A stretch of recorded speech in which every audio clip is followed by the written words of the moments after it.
Didik TV KPM.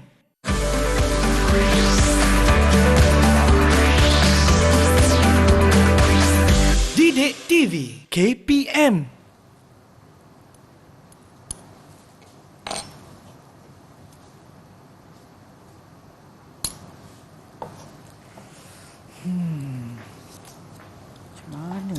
Hai Sean, awal hari ni Hai cikgu. datang kelas. Itulah cikgu, saya ada satu masalah cikgu berkaitan dengan penyakit gangguan gen.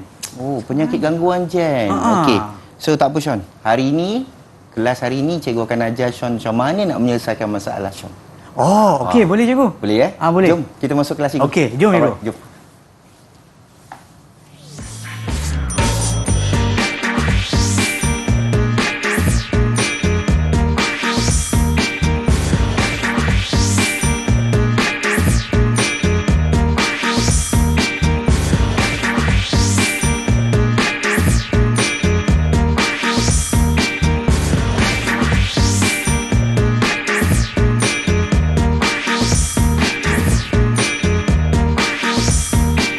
Salam sejahtera, anda sedang menonton slot menengah atas di Didik TV KPM bersama dengan saya, Sean Steven, selaku pengacara anda. Dan untuk hari ini, mata pelajaran kita adalah Sains bersama dengan Cikgu Roslan. Hai Cikgu. Hai Sean. Apa khabar Cikgu? Khabar baik Sean. Okey, terbaiklah Cikgu. Dan kita juga ingin memperkenalkan jurubahasa isyarat kita pada hari ini, iaitu Cikgu Bel. Hai Cikgu.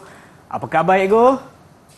Okey, baik Cikgu. Dan balik semula kepada Cikgu Roslan, Cikgu. Yes, Cikgu, sebenarnya saya nak tanya, apa sebenarnya kita akan belajar ataupun fokus kita pada hari ini? Okey, fokus kita hari ini adalah berkenaan dengan penyakit gangguan gen. Ya. Okey. So sebelum kita tahu apa itu sebenarnya penyakit gangguan gen, Ya. so kita tengok dulu sebenarnya apa kaitan di antara penyakit gangguan gen ini dengan DNA. Okey. Sean tahu apa itu DNA?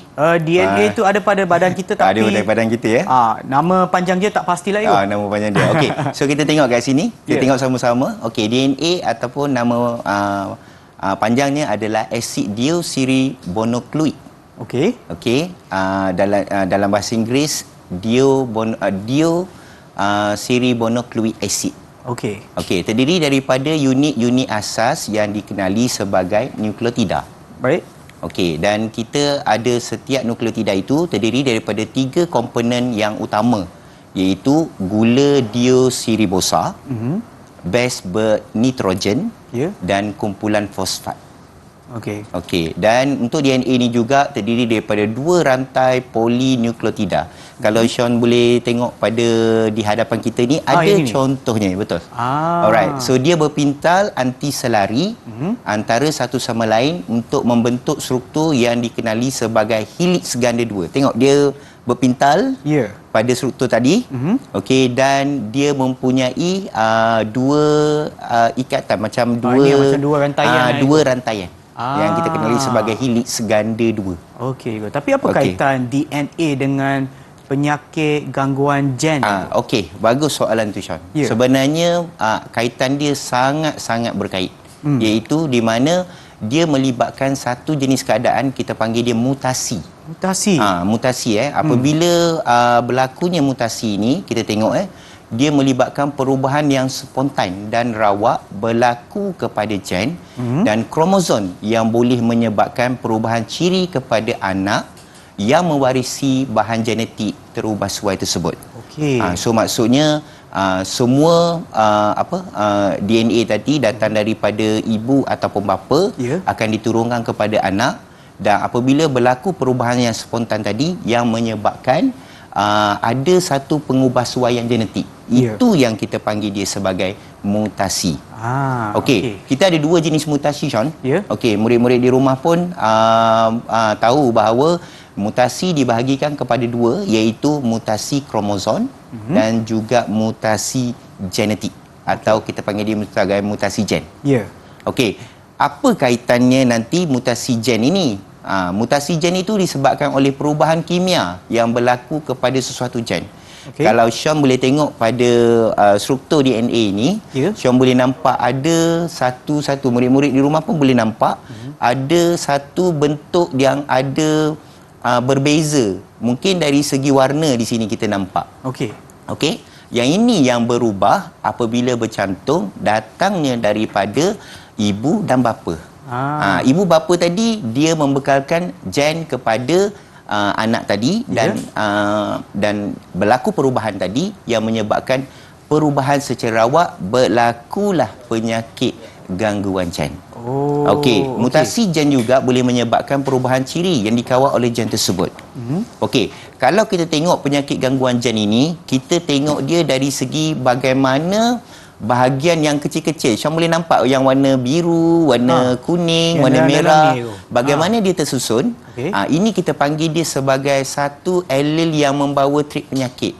Kalau ada berlakunya penyakit, maksudnya susunan dia tadi ada masalah. So maksudnya dia tidak tersusun dengan betul. Okey, apabila tidak tersusun dengan betul, maka akan berlakunya mutasi tadi. Ini berlaku bukan dikatakan sebagai satu kebiasaan. Biasanya susunan itu sentiasa tepat. Bila berlakunya secara rawak dan spontan tidak tepat, akan berlaku penyakit gangguan gen tadi. Baik. Okey, kalau kita tengok juga pewarisan sejenis gangguan gen ini, apabila seorang lelaki merupakan pengidap gangguan gen, dia berkahwin dengan seorang perempuan pembawa penyakit gangguan gen, apa yang akan berlaku? Syam rasa? Kalau agaknya yang tak ada dengan yang ada.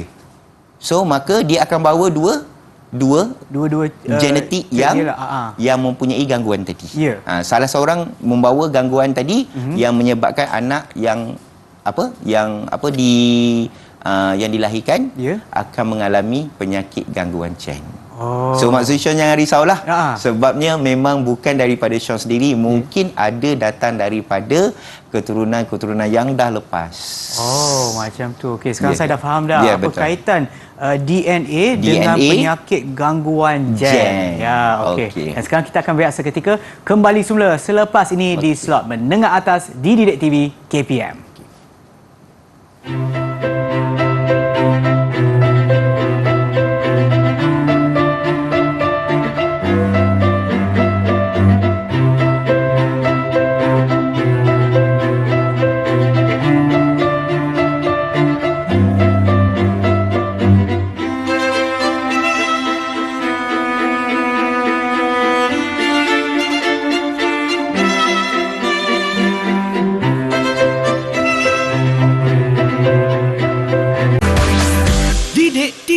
KPM. Hai semua, anda sedang menonton slot menengah atas di Didik TV KPM. Mata pelajaran kita pada hari ini adalah Sains Tingkatan 4. Baiklah Cikgu Roslan, jom kita teruskan. Okey, kita teruskan ya Sean. Okey, sebelum ni kita dah tahu berkenaan bagaimana penyakit gangguan gen itu datang daripada keturunan kita yang sebelumnya. Alright. So kita nak tengok bagaimanakah kaedah yang kita lakukan untuk mengesan lebih awal penyakit gangguan gen ini. Okey, so kita tengok yang pertama, kita ada dua kaedah yang utama. Salah satunya adalah kaedah kita kenali sebagai amniocentesis. Okey, amniocentesis Yang kedua, kita ada kaedah kariotip. Okey, apa agaknya kaedah kedua-dua ni? So kita tengok satu persatu Sean. Okey, yang pertama kita tengok kaedah amniocentesis ni adalah digunakan untuk mengesan keabnormalan sel fetus pada minggu ke-15 hingga ke-20 kehamilan. Boleh ya? Okey, kita boleh kesan sebenarnya Sean. Penyakit gangguan gen ini berlaku apabila seawal daripada minggu ke-15 hingga ke minggu 20. Okey, sebab kita tahu bahawa penyakit gangguan gen ini dia bukan seperti kita sakit demam, kita sesema, kita boleh pergi ambil ubat. Dia melibatkan urutan DNA yang kesilapan urutan DNA tadi secara rawak, secara spontan tadi yang tersusun yang menyebabkan berlaku penyakit ini. Okey, dan kita tahu juga bahawa pada keadaan fetus di dalam uterus tadi yang dikenali sebagai teknik ultrabunyi untuk memastikan keadaan fetus yang lebih selamat. Ya. So maksudnya apabila orang ibu mengandung tadi, dia nak membuat pemeriksaan pada kandungannya tadi, dia akan lihat pada sel fetus tadi, agaknya bagaimana keadaan sel fetus tadi, adakah berlaku penyakit gangguan gen. Ya. Okey, walau bagaimanapun kaedah amniocentesis ini kita jalankan hanya untuk mengesan seawal minggu ke-15 hingga minggu ke-20 kehamilan. Okey. Sebelum dilahirkan. Sebelum dilahirkan ya, Sean? Ya. Okey, kalau Sean boleh tengok di sebelah situ, saya ada sesuatu untuk Sean Yang ini. supaya Sean boleh padamkan bagaimanakah kaedah amniocentesis ini daripada peringkat permulaan, iaitu kaedahnya, sampai pada kita dapat mengenal pasti berlakunya penyakit gangguan gen ini. Okey. Okey, kalau Sean tengok pada slide dan pada kedudukan gambar rajah di sebelah Sean tu, okey, saya ada letakkan di manakah kedudukan atau langkah-langkah bagaimana kaedah ini dijalankan. Okey. Okey, kita ada yang pertama berkenaan dengan, Sean boleh tengok di depan Sean tu ada di bawah tu ada yang ini berkenaan dengan itu. Okey, jawapan-jawapannya. Okey. Kita Ini nak jawapannya. uji Sean hari ini untuk mengenal pasti bagaimanakah kaedah ini dijalankan. Okey, Sean boleh lekatkan yang mana agaknya, sebab kita nak uji Sean bagaimana kaedah-kaedah ini dijalankan. Baik. Satu persatu mengikut langkah-langkah yang telah ditetapkan. Okey, baik. Sean boleh ambil daripada jawapan itu dan lekatkan pada langkah yang pertama sehingga langkah yang keempat. Okey, cikgu, saya cuba ya, cikgu. Murid-murid di rumah pun boleh cuba di rumah agak-agaknya yang mana satu. Okey, kita mulakan dengan langkah yang pertama. Agak-agaknya Sean rasa yang mana? Boleh ambil jawapan itu dan boleh lekatkan pada board tadi. Saya rasa sebab langkah yang pertama tu disebabkan cuba tengok pada gambar rajah tu. Okey. Jadi jarum tu saya nampak dah ada jarum tu. Dicucuk masuk mungkin untuk mendapatkan DNA ataupun benda alih yang mengandungi DNA tersebut lah. Saya rasa ini ni jawapan dia. Jarum akan dimasukkan kejap ya. Jarum akan dimasukkan dengan berhati-hati melalui bahagian abdomen ibu menembusi dinding uterus. Alright. Okey, itu jawapan Sean yang pertama. Ya. Yang kedua pula saya rasa lepas dah dapat ni, selepas pada jarum dah dimasukkan tadi, yang ini ego. Benda alih amnion yang mengandungi sel fetus yang terampai diekstrak keluar. Yes, betul. Dah kalau cucuk takkan nak biarkan ni, Sean. Ya, mesti betul. dibawa keluar, Sean. Betul.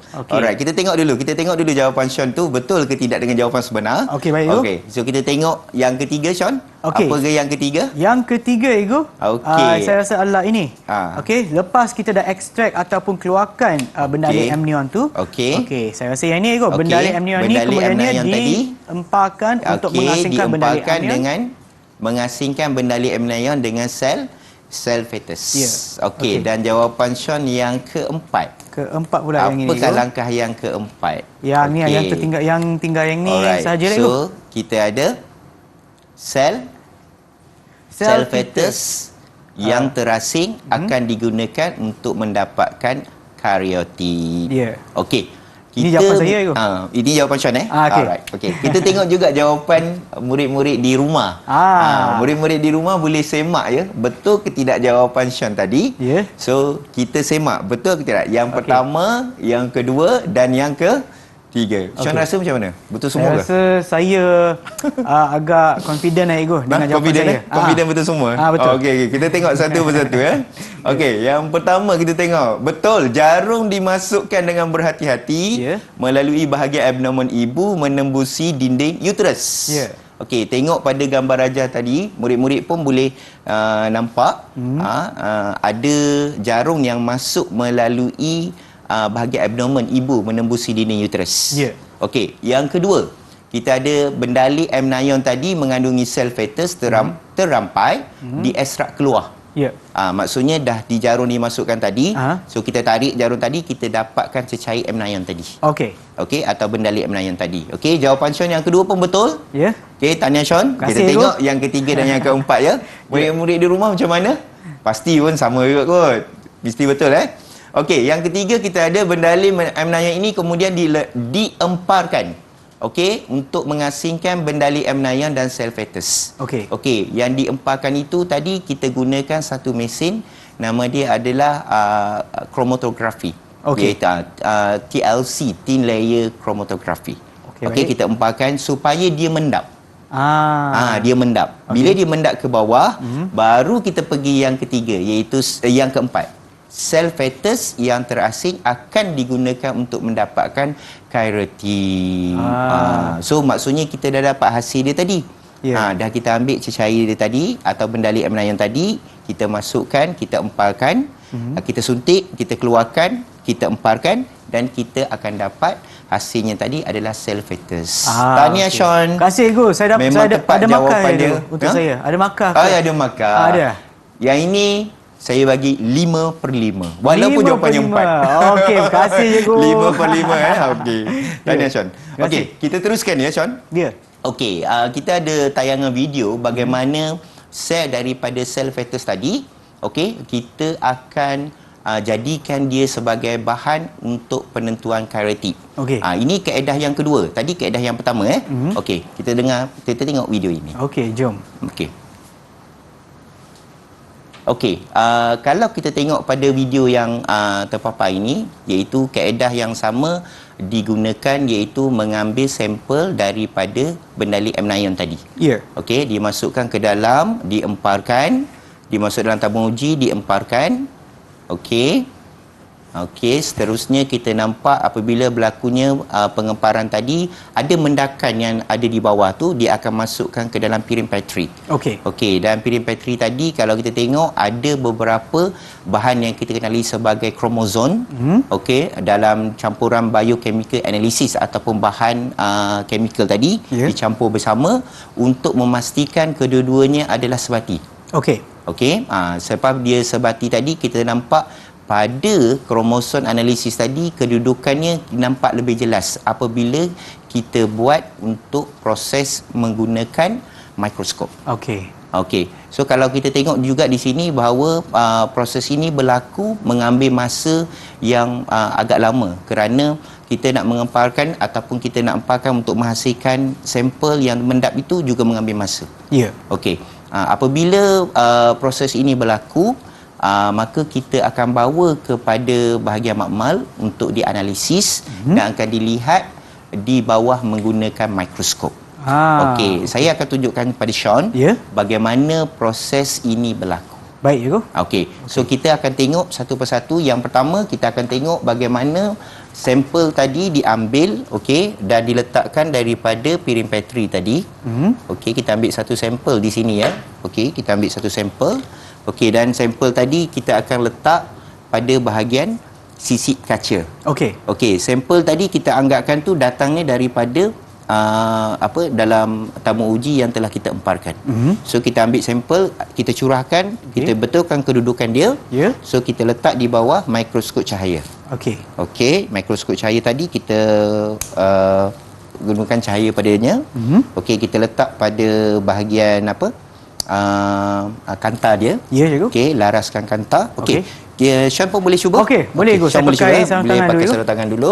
So kita ambil satu sampel lagi. Okey, untuk Sean. Okey, Sean boleh gunakan okey untuk lihat di bawah mikroskop cahaya. Okey. Apakah hasilnya? Baik, Cikgu. Okey. Ya. Silakan. Okey.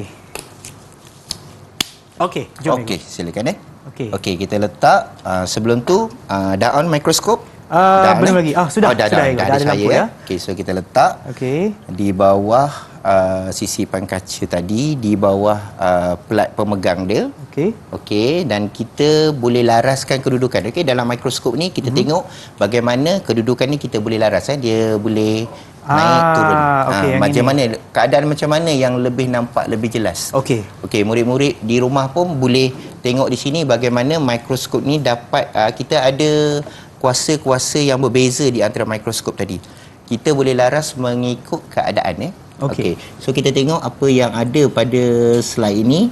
Kalau kita perhatikan ada gambaran yang menunjukkan bahawa ada yang kita lihat Okey, kalau kita tengok pada slide ini, Sean boleh tengok pada slide. Ya, cikgu. Okey, karyotik yang dihasilkan tadi adalah daripada kaedah ini digunakan untuk mengesan sebarang keabnormalan pada kromosom. Daripada keadaan fetus tadi kita bawa keluar. Ya. Okey, kita bawa keluar dan kita akan tengok adakah berlaku sebarang keabnormalan pada kromosom tadi. Baik. Okey, hari ini kita boleh mengesan lebih awal bagaimana penyakit gangguan gen ini berlaku. Rasa-rasanya kalau kita tengok pada gambar rajah ini, dia lebih tersusun lah, iaitu daripada sampel fetus yang kita ambil tadi. Ya. Okey. Diinkubasi selama 2 atau 3 hari. Itu saya bagi tahu Sean ambil awal. Proses ini bukan boleh dijalankan dalam masa yang singkat. Okey. So mengambil masa selama 2 atau 3 hari untuk diinkubasikan dia. Okey. Okey.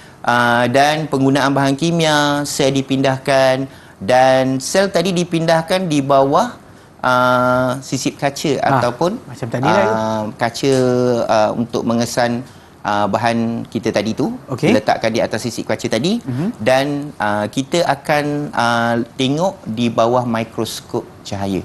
Okey. Alright.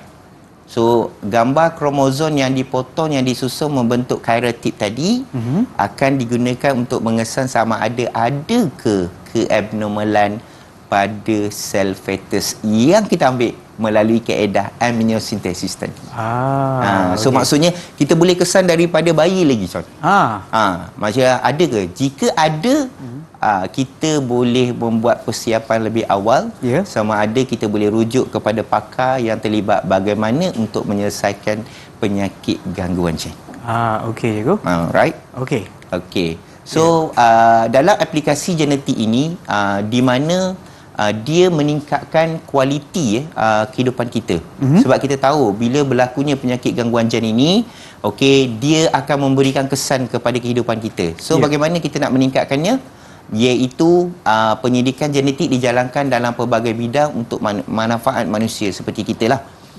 Antara penyidikan genetik yang dapat meningkatkan kualiti seperti kita ada sains forensik, kita ada terapi gen dan ginekologi genetik. Seterusnya kita tengok sikit berkenaan dengan sains forensik. Mungkin ada murid-murid di rumah yang berminat berkenaan dengan sains forensik, iaitu satu bidang sains yang menjalankan kajian tentang penyiasatan jenayah, mengenal pasti, mengesahkan kronologi suatu kejadian berdasarkan bukti-bukti saintifik yang diperolehi. So maksudnya daripada kaedah yang kita jalankan tadi, kita boleh aplikasikannya untuk mengesan jika berlakunya proses penyiasatan jenayah. Ada jenayah yang melibatkan penyakit gangguan gen ini ataupun ada yang menyebabkan jenayah pembunuhan atau sebagainya. Sains forensik ini adalah bertujuan untuk memberikan bukti-bukti saintifik yang diperolehi. Boleh digunakan di mahkamah, Syah. Sains forensik memainkan peranan penting dalam sistem perundangan, menyediakan maklumat berasaskan saintifik melalui analisis bukti fizikal. Dan semasa siasatan dijalankan, bukti dikumpulkan di tempat kejadian atau daripada seorang yang terlibat, dianalisis di makmal seperti kita buat tadi. Kemudian keputusan analisis ini dibentangkan di mahkamah. Kita ada terapi gen. Iaitu teknik masih dalam peringkat eksperimen, Sean. Iaitu membaiki ada berlaku gen mutant ataupun tak abnormal macam tadi tu. Yang menyebabkan penyakit seperti cystic fibrosis, hemofilia dan anemia sesabit. Teknik ini dijalankan dengan menyisipkan genoma ke dalam sel atau tisu badan pesakit untuk menggantikan gen yang rosak. Kalau di sini kalau kita nampak pada gambar rajah ni ada bagaimana kita nak mengeluarkan sel stem daripada badan kita, daripada pesakit tadi, dan dimasukkan ke dalam virus yang termodifikasi. Dan virus tadi akan berubah secara genetik untuk menghasilkan protein dan hormon yang kita perlukan. So maksudnya pada masa yang sama kita dapat mengubah sedikit penyakit gangguan gen tadi. Walaupun kita tahu kita gunakan mikroorganisma, virus untuk membantu kita. Dan yang terakhir kita ada ginekologi genetik. Ini pastinya kita tahu iaitu bagaimana dalam penentuan salah silah atau susu galur tentang keluarga. Keturunan dan sejarahnya. Dan kita tahu bahawa mungkin kita sebelum ni kita tak tahu keturunan kita adakah ada penyakit gangguan genetik ataupun penyakit gangguan gen tadi. Ada ke? Kalau ada, so kita boleh tentukan melalui ginekologi genetik. Okey. So seterusnya kita rasa ujian DNA yang kita jalankan ini sekurang-kurangnya dapat membantu untuk mengetahui lebih awal penyakit gangguan gen tadi dan juga bagaimana untuk menentukan adakah dia punya berlakunya penyakit ini dapat dikesan, dapat membantu untuk mengelakkan dia lebih teruk pada masa yang akan datang. Itulah dia aplikasi yang kita boleh gunakan untuk meningkatkan kualiti kehidupan kita. Dan sekarang kita akan berehat seketika. Kembali semula selepas ini di slot menengah atas di Didik TV KPM. Okay.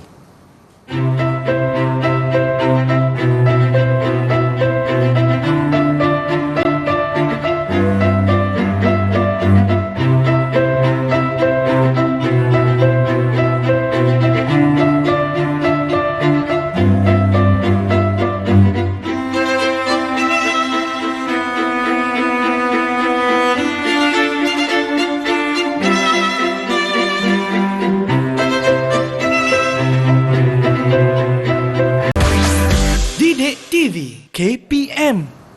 Hai semua, anda sedang menonton slot menengah atas di Didik TV KPM. Mata pelajaran kita pada hari ini adalah Sains Tingkatan 4 bersama dengan Cikgu Roslan dan juga jurubahasa isyarat kita pada hari ini, Cikgu Bel. Okey, baiklah Cikgu.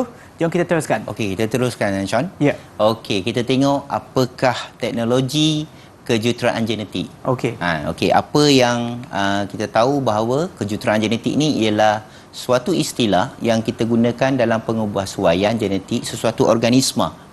Okey, dia melibatkan kejuruteraan genetik yang telah diperkenalkan sekitar tahun 1971 hingga 1973 dan dikenali sebagai sains kejuruteraan genetik. Okey, kejuruteraan genetik biasanya dikaitkan dengan DNA rekombinan. Okey, ataupun satu lagi iaitu organisma termodifikasi genetik. Okey, dan juga melibatkan terapi gen. Okey, teknologi DNA rekombinan ini merupakan teknologi di mana untuk menggabungkan dua jenis spesies yang berbeza untuk menghasilkan satu ciri genetik baru. Ya. Okey, sebagai contoh, kita gunakan DNA tumbuhan, kita komunikasikan dia dengan DNA bakteria atau DNA manusia, dikomunikasikan dengan DNA daripada kulat untuk mencipta DNA hybrid. DNA pun ada hybrid, Sean. Ya. Wah, hebat. Okey, teknologi DNA rekombinan ini contoh yang terperinci adalah seperti kita menghasilkan insulin manusia melalui bakteria. Okey, sebenarnya penghasilan insulin manusia melalui bakteria ini merupakan satu industri dia sekarang. Sebab kita tahu bahawa keperluan insulin untuk manusia sekarang adalah semakin meningkat disebabkan oleh pertambahan penyakit-penyakit yang ada pada zaman sekarang lah. Okey, dan penghasilan insulin ini dapat membantu orang yang mengidap penyakit diabetes mellitus ataupun penyakit kencing manis. Saya nak tahu tak bagaimana agaknya kita buat DNA rekombinan ni? Macam mana? Okey, kita tengok di sini berkenaan dengan bagaimana proses DNA rekombinan dijalankan, iaitu kita tengok yang pertama, yang kedua, yang ketiga, yang keempat dan yang kelima. Okey. Tetap hari ini saya nak uji Sean. Okey. Boleh je, Cikgu. Nak uji Sean sebab kita tahu berdasarkan gambar rajah ni Sean pun boleh tengok agak-agaknya yang mana satu agaknya proses yang pertama, proses yang kedua, proses yang ketiga dan proses yang keempat serta yang kelima. Baik, Cikgu. Okey, kita tengok Okey, di depan Sean sekarang ada proses-proses yang berlaku yang bagaimana DNA rekombinan ini dijalankan. Okey.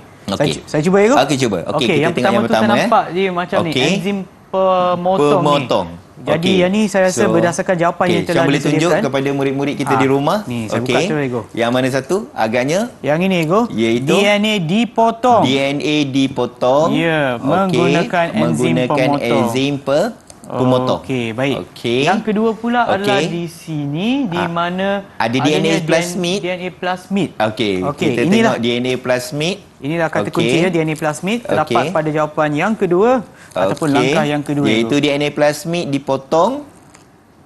dipotong Okey, menggunakan menggunakan menggunakan enzim pemotong. enzim pemotong. Ya. Okey, tak apa John. Okey. Okey, macam inilah. Alright. Okey, baik. Alright. Yang ketiga Yang pula ketiga. di sini, Ego.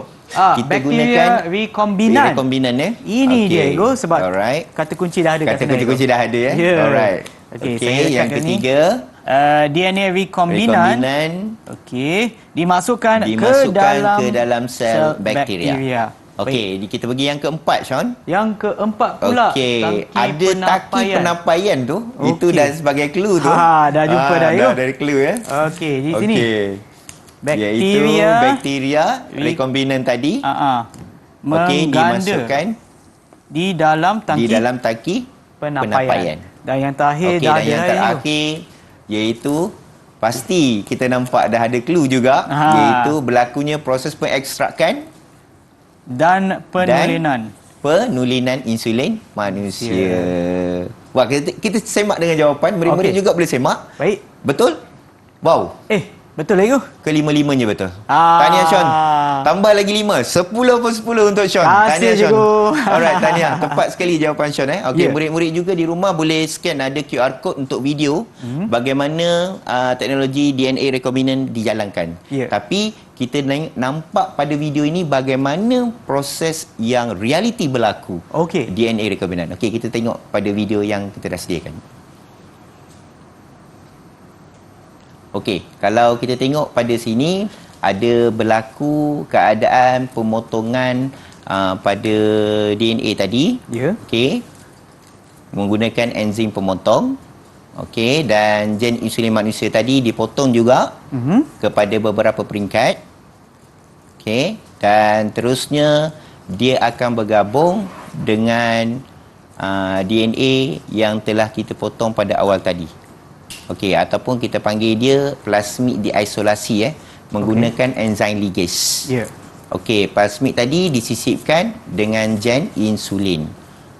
Okey, dan plasmid yang telah direkombinan dengan gen insulin tadi akan dimasukkan ke dalam bakteria rekombinan.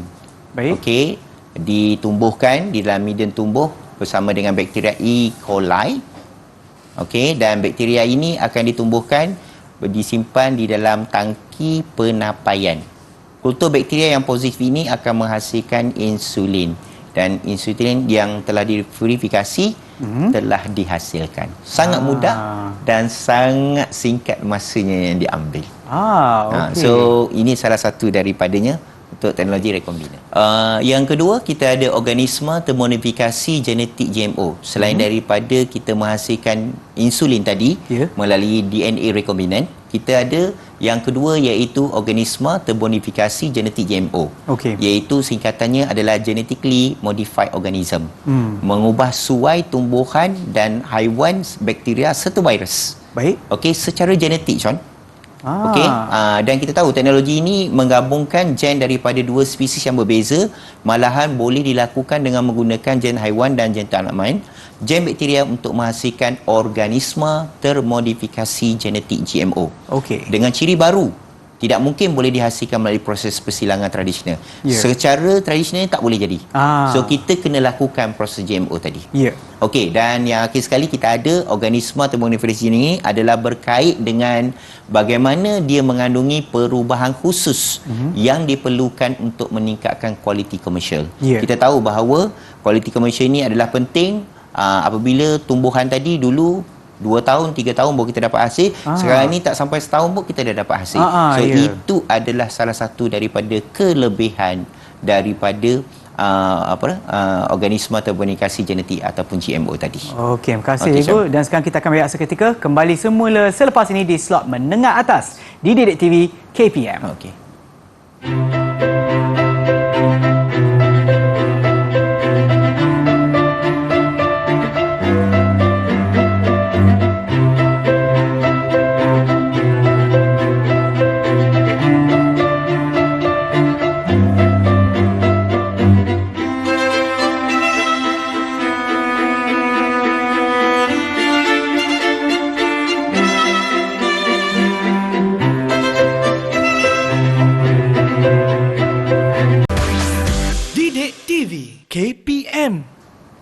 Anda sedang menonton slot menengah atas di Didik TV KPM. Mata pelajaran kita pada hari ini adalah Sains Tingkatan 4. Baiklah Cikgu Roslan, apa yang kita akan belajar sekarang, Cikgu? Okey, kita akan tengok bagaimanakah penyakit gangguan gen tadi, daripada DNA tadi yang kita belajar, daripada apa yang kita faham berkenaan dengan kesan penyelidikan genetik terhadap kehidupan manusia. Okey, sebab kita tahu bahawa penyelidikan genetik ini adalah merupakan salah satu daripada teknik yang digunakan untuk mengubah gen dan paling banyak digunakan dalam bidang perubatan dan pertanian. Okey, contoh kalau kita ada penyakit yang berkaitan dengan gangguan gen tadi, kita mesti merujuk kepada pakar yang berkaitan supaya kita dapat kesan lebih awal. Kita tahu bahawa kita ada beberapa kaedah teknologi yang begitu canggih buat masa sekarang, di mana kita seawal daripada di dalam sebelum dilahirkan, daripada fetus tadi kita dah boleh kesan. Adakah berlaku keabnormalan kepada gen tadi? Dan kita juga tahu bahawa terdapat beberapa kebaikan dan keburukan dalam penyelidikan genetik yang timbul disebabkan sifat manusia. Dan kita tahu kelebihan iaitu kita dapat mengesan lebih awal berkait dengan penyakit genetik, dan juga kita tahu ada berlakunya keburukan dalam penyelidikan. Mungkin dari segi etikanya kita kena berhati-hati bagaimana dia melibatkan daripada segi amalan agama masing-masing, bagaimana penyelidikan genetik ini dapat ditunjukkan. Dan saya rasa hari ini kita dah meliputi seluruh bahagian daripada berkaitan dengan kita nak mengetahui penyakit gangguan gen. Kita tahu bagaimana apakah kaedah yang digunakan untuk mengetahui lebih awal atau mengesan lebih awal berkaitan dengan penyakit gangguan gen tadi. Ada dua kaedah. Aminostasis dan juga keratik. Dan juga kita tahu apakah teknologi yang terkini, bagaimana kelebihan yang kita ada untuk menggunakan dalam penyelidikan genetik ini, membantu kita untuk menghasilkan contoh tadi insulin untuk kegunaan kita semua, untuk kegunaan manusia, di mana untuk mengelakkan penyakit diabetes mellitus. Dan saya rasa juga kita juga perlu tahu bahawa kesan daripada penyelidikan ini sebenarnya dia akan memberikan kesan jangka masa yang panjang. Betul. Terima kasih Cikgu atas pembelajaran kita pada hari ini. Bagaimana pula prestasi saya keseluruhan pembelajaran kita, Cikgu? Prestasi Sean hari ini sangat membanggakan. Sangat membanggakan kerana Sean telah berjaya mendapat 10/10 markah. Terima kasih Cikgu atas panduan Cikgu juga, dan kepada mereka yang menonton juga, ia memberi manfaat kepada anda semua. Dan sekiranya mereka ingin mendapatkan latihan pengukuhan, dari mana mereka boleh mendapatkannya? Kepada semua murid-murid di rumah, boleh dapat latihan pengukuhan di Portal Delima. Boleh dapatkan maklumat-maklumat terkini daripada Portal Delima tersebut untuk digunakan di dalam pembelajaran di rumah dan juga di sekolah. Terima kasih sekali lagi Cikgu Roslan, dan juga kepada jurubahasa isyarat kita Cikgu Bel, dan kepada anda semua, kita akan berjumpa lagi di kelas yang seterusnya. Bye semua. Bye.